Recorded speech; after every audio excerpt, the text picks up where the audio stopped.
오늘은 2월 26일 목요일 아침입니다. 함께 나눌 말씀은 잠언 12장 1절부터 7절까지의 말씀이며 먼저 1절부터 3절 말씀 읽겠습니다. 훈계를 좋아하는 자는 지식을 좋아하거니와 징계를 싫어하는 자는 짐승과 같으니라. 선인은 여호와께 은총을 받으려니와 악을 꾀하는 자는 정죄하심을 받으리라. 사람이 악으로 굳게 서지 못하거니와 의인의 뿌리는 움직이지 아니하느니라. 사람 가운데 다른 사람으로부터 훈계와 징계 듣는 것을 좋아하는 사람이 있을까요?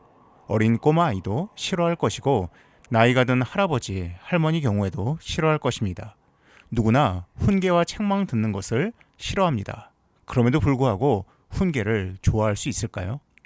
우리나라 최고의 야구 타자라고 불리는 이승엽 선수가 일본의 지바 롯데 마린스에서 선수 생활을 할 때가 있었습니다. 그때 부진을 겪고 있었는데 마침 그곳에 코치로 야신으로 불리는 김성근 감독이 영입이 되었습니다. 그 당시 개별 지도를 엄격히 통제하던 발렌타인 감독이 있었지만 김성근 코치는 이승엽 선수를 그대로 내버려둘 수 없기에 CCTV가 없는 곳에서 문제점들을 지적하고 손에 피가 나도록 훈련을 시켰다고 합니다. 너무 혹독해서 열흘간 대화를 나누지 않은 적도 있었다고 합니다. 하지만 이승엽 선수는 그 모든 훈계와 훈련을 다 받아들였습니다. 자신의 부족을 인정하고 이대로는 안 되며 더 나은 선수가 되어야 한다고 생각했기 때문이라고 밝혔습니다. 그렇습니다. 훈계를 받아들이는 사람은 겸손한 사람입니다. 자신의 부족함과 연약함을 인정하는 사람이 훈계와 징계를 받아들입니다. 동시에 훈계를 받아들이는 사람은 더 나은 사람이 되기를 바라는 사람입니다. 지식을 배우고 갖추기를 좋아하는 사람입니다. 반면에 징계를 싫어하는 사람은 성경에 짐승과 같다라고 이야기합니다.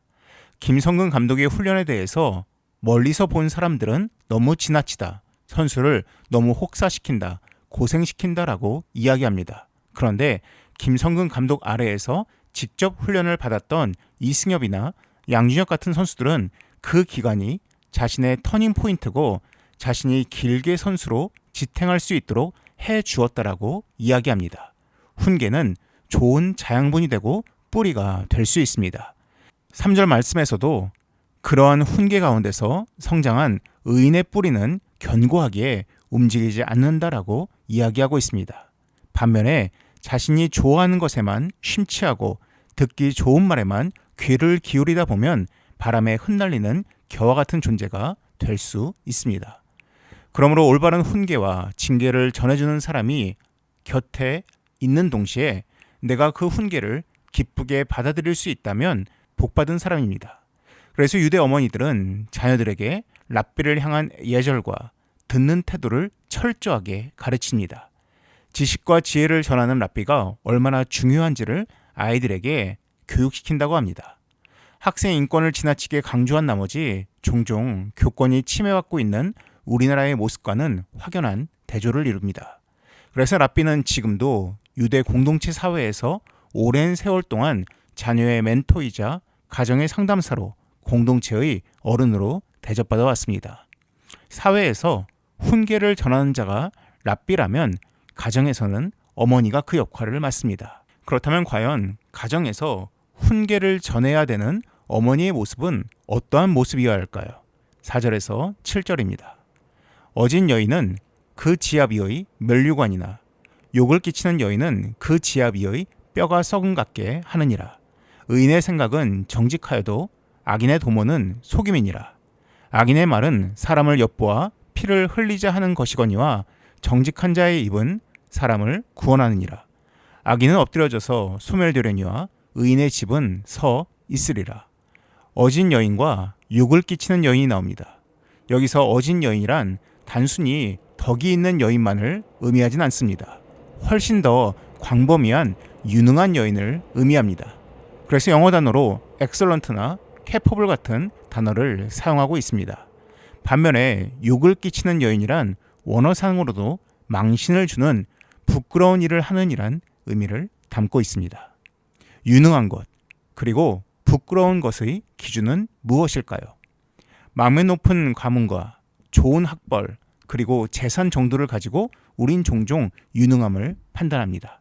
그런데 성경에서는 그것이 유능함과 부끄러움의 기준이라 말하지 않습니다. 생각과 말을 가지고 판단합니다. 생각이 정직한가 아니면 속임으로 가득한가, 말에 독설이 가득하여서 다른 사람을 죽이는 자인가 아니면 다른 사람을 구원하는 정직한 말이 담겨 있는가가 바로 판단의 기준입니다.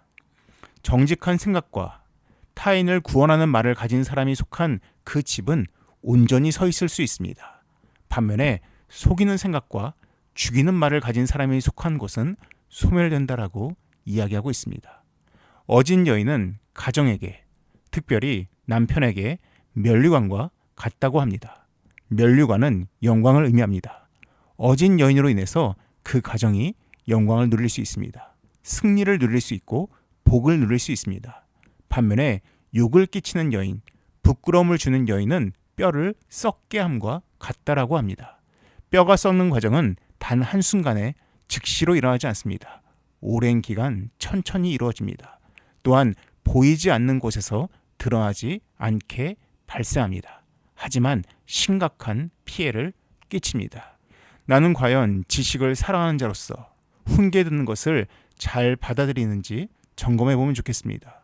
또한 나는 온전한 생각과 말을 가지고 타인에게 또한 가족에게 좋은 영향과 영광을 줄 수 있는 좋은 자인지 아니면 뼈를 썩게 하는 자인지 살펴보는 하루가 되면 좋겠습니다. 기도하겠습니다.